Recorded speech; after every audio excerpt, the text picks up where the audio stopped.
Assalamualaikum warahmatullahi wabarakatuh. Anak-anak, hari ini Ustazah akan memberikan materi mata pelajaran IPA tentang perkembangan generatif pada tumbuhan. Kalian sudah belajar di kelas 3 apa itu berkembang biak? Berkembang biak itu adalah salah satu ciri makhluk hidup di mana mereka itu memperbanyak keturunannya, baik itu hewan maupun tumbuhan. Tapi khusus perkembangbiakan ini kita akan membahas tumbuhan terlebih dahulu. Secara umum, perkembangbiakan tumbuhan ada dua, yaitu perkembangbiakan generatif dan vegetatif. Ustazah, apa bedanya generatif dan vegetatif? Kalau generatif itu merupakan perkembangbiakan melalui proses perkawinan. Kalau generatif melalui proses perkawinan, di mana harus ada sel kelamin jantan dan sel kelamin betina. Di sini perkembangbiakan generatif pada tumbuhan diawali yang namanya dengan proses penyerbukan, di mana proses penyerbukan itu adalah peristiwa jatuhnya serbuk sari ke kepala putih. Nah, alat perkembangbiakan generatif itu pada tumbuhan adalah bunga. Bisa kita amati gambar ini ya. Ini ada apa aja? Kalau perkembangbiakan kan tadi ada perkembangbiakan itu harus ada sel kelamin jantan dan sel kelamin betina. Nah, untuk sel kelamin jantan pada tumbuhan itu adalah ada namanya benang sari. Dan kalau sel kelamin betina itu adalah putih ya. Seperti itu. Di sini adalah contoh bunga lengkap karena ada benang sari dan putih. Nah, benang sari ini adalah tadi apa? Sel kelamin jantan, sedangkan putih ini adalah sel kelamin betina. Nah, bunga itu dibedakan menjadi dua, yaitu bunga lengkap dan bunga tidak lengkap. Bunga lengkap itu memiliki semua bagian bunga. Contohnya adalah yang terpenting adalah yang dua tadi, yaitu benang sari dan putih. Nah, contoh dari bunga yang tidak sempurna bisa dilihat di gambar ini. Kalau ini cuma apa cuma ada putihnya saja. Kalau ini cuma ada apa? Benang sarinya saja. Oke. Nah, lanjutnya penyerbukan ternyata dibedakan menjadi dua. Ada yang berdasarkan asal serbuknya dan dilihat dari perantaranya. Serbuk sari itu apa? Serbuk sari ini adalah yang dimiliki oleh benang sari berupa serbuk. Biasanya ini berwarna kuning yang ada di bunga yang berupa serbuk itu yang namanya serbuk sari. Nah, kalau menurut asal serbuknya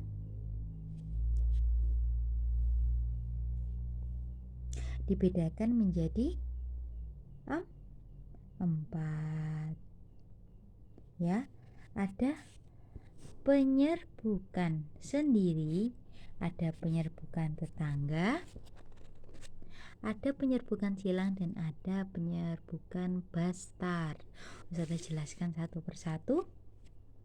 Penyerbukan sendiri adalah di mana serbuk sari yang dari benang sari ini jatuh ke putik busa dalam satu bunga, berasal dari bunga itu sendiri. Jadi serbuk sarinya dari sini itu jatuh ke sini, itu namanya penyerbukan sendiri. Tapi kalau penyerbukan tetangga, benang sari yang ada di sini jatuh ke putiknya bunga lain, tapi masih dalam satu pohon.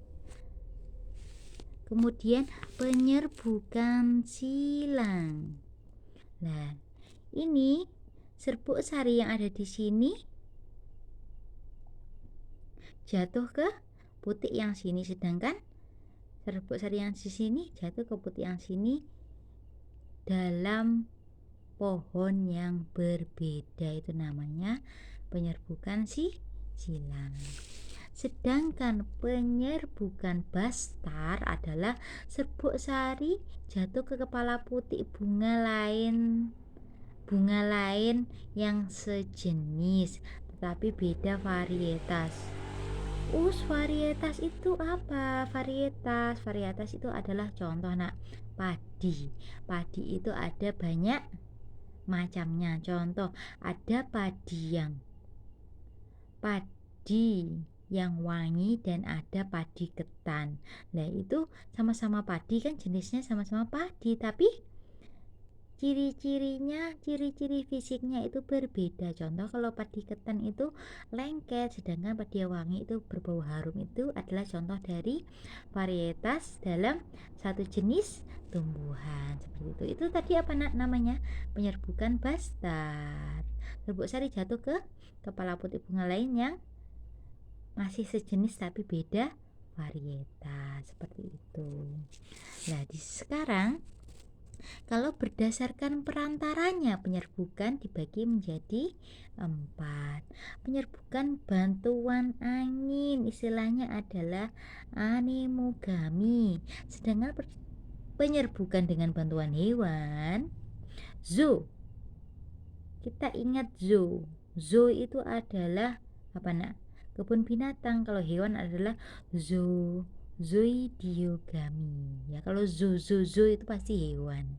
Kalau penyerbukan dengan bantuan manusia itu adalah antropogami. Sedangkan bantuan air adalah hidro itu adalah air. Jadi kalau hidro itu adalah penyerbukan dengan bantuan air lah. Kalau ada beberapa hewan yang membantu penyerbukan, contohnya kupu-kupu, lebah, siput, burung kelelawar, dan kumbang. Ini mereka gimana cara membantunya? Kupu-kupu itu kalau bunga, apa yang dimanfaatkan kupu-kupu adalah nektar. Itu berupa apa nektar yang nantinya bahan untuk pembuatan nektar. Itu adalah salah satu makanan kupu-kupu. Itu adalah nanti bahan untuk membuat madu. Jadi kupu-kupu itu tidak sengaja menggoyang-goyangkan benang sari, sehingga serbuk yang ada di benang sari jatuh ke putik. Seperti itu. Ini adalah contoh hewan yang membantu penyerbukan tanaman. Kita akan belajar tentang ciri-ciri bunga yang penyerbukannya dibantu hewan dan ciri-ciri bunga yang penyerbukannya dibantu oleh angin.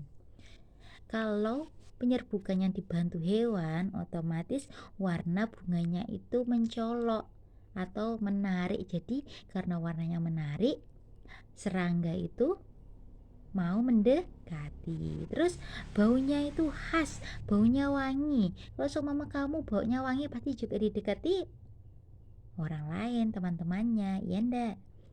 Yang ketiga, bunga memiliki kelenjar madu karena ini adalah sumber makanan dari serangga ini tadi. Terus serbuk sari bunga lengket. Jadi serbuknya itu lebih lengket, jadi tidak gampang jatuh. Jadi butuh perantara hewan ini untuk yang sari bunga yang lengket ini untuk jatuh ke putih. Terus kepala putih agak tersembunyi. Karena agak tersembunyi, ini serangga ini membantunya untuk lebih masuk ke dalam bunganya. Seperti itu. Itu adalah ciri-ciri bunga yang penyerbukannya dibantu oleh hewan. Terus sekarang ciri-ciri bunga yang penyerbukannya dibantu oleh angin. Biasanya mahkota bunga berukuran kecil dan tidak berwarna mencolok. Karena ini serangga tidak mau, sehingga yang harus membantu adalah siapa angin ini tadi ya. Terus yang kedua, serbuk sari kering, ringan dan banyak. Dengan serbuk sari yang kering, ringan dan banyak, ini adalah mempermudah angin untuk menerbangkan sehingga jatuh ke putih. Yang ketiga, tidak berbau dan tidak berkelenjar madu. Yang keempat, kepala putih terjulur keluar. Jadi ini lebih terlihat seperti itu.